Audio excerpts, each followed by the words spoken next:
Hello students, welcome back to third session of chapter number 8. Previously you have studied about thunderstorm and destruction caused by cyclone and formation and structure of cyclone. In this session you will be studying about tornado and how does technology can help us during natural disaster. So let's start it.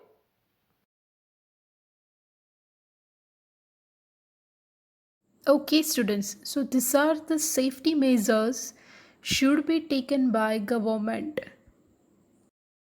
First is cyclone forecast and warning system must be installed.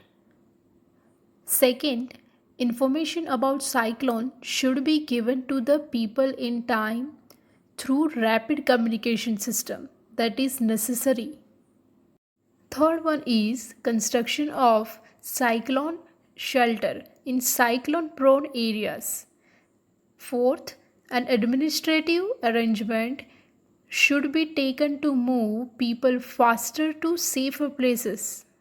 So, people should follow the essential guidelines provided by the agencies through TV, radio, phones, etc. A proper arrangement should be made to shift the essential household goods, domestic animals, etc. to the safer places. At that time, avoid driving on a road which is underwater because flood might have damaged the road. Also, phone numbers of all the emergency services like police, fire brigade, hospitals, etc. should be kept ready.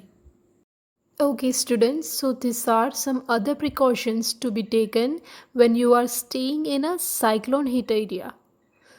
Do not drink water that could be contaminated. Store drinking water for emergencies. Do not touch wet switches and fallen power lines because water is a very good conductor of electricity. Do not go out just for the sake of fun. In this situation, cooperate and help your neighbors and friends. Do not pressurize the rescue force by making under demands.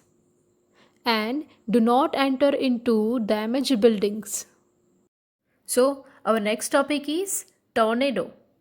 A tornado is a violent spinning storm in the shape of a dark funnel with a narrow end on the land. These are formed over the sea and are called waterspouts. Tornado develops from the thunderstorm and is formed mostly on the land. These are violent and can reach the speed of more than 500 kilometers per hour, destroying everything in their path. So, students, this image clearly shows the formation of tornado. Now, focus on this image. Most of the tornadoes are weak. When the warm air from the earth's surface rises up, it whirls around it and causes very high speed winds. Okay, now tornadoes are smaller than cyclones. From a few meters to a few hundred meters, but the wind speed can rise as high as 500 km per hour. The funnel of tornado sucks up everything at its bases like dust, debris, cars, trees, and even houses. Okay, students, so now we will see destruction caused by tornadoes. Tornado causes much damage due to the heavy force of its high speed winds.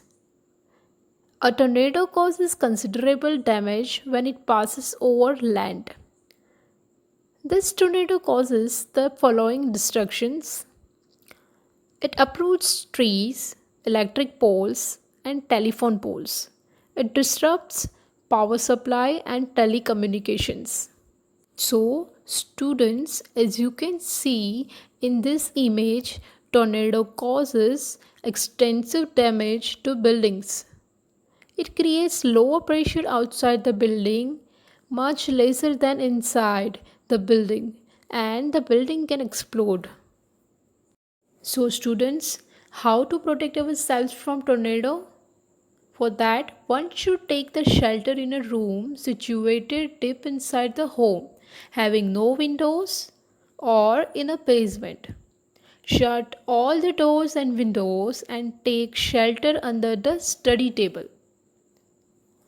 Bend down on your knees and protect your head and neck using your arms. Stay indoors until it is safe to come out. Students, this position shows tornado safe position. If someone is in the vehicle and tornado begins, he should get out of the vehicle and take shelter in a ditch or low-lying area and lie flat in it. Keep distance from electric wires and damaged areas. So students, now we are going to check that how advanced technology has helped us in this area. During the early part of the last century, the people residing in coastal regions have less than a day for the preparations or to evacuate their homes from an overcoming cyclone. But today's situation is very different. Because today we are much protected. We have satellites and radars which can issue the cyclone watch or cyclone alert before 48 hours of any expected storm in advance, and a cyclone warning is issued 24 hours in advance. Therefore, coastal residents have sufficient time to prepare and evacuate their homes.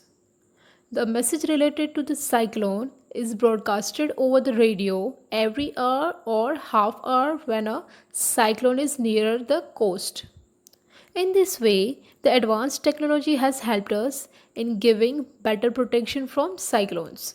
Several national and international organizations cooperate to monitor cyclone related disasters. So, we have learned that all storms are low pressure systems. Wind speed plays an important role in the formation of storms. It is therefore important to measure the wind speed. The instrument that measures the wind speed is called an anemometer. So that's it for this session. What we learned today? First, effective safety measures on the part of the government and on the part of the people. Second, tornado and destruction caused by tornado. Third, protection from tornado.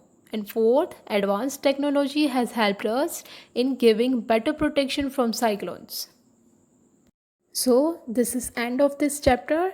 Your homework today is find out more technologies that protect us from such natural disasters. Till then, do the revision regularly and get to know the science around you.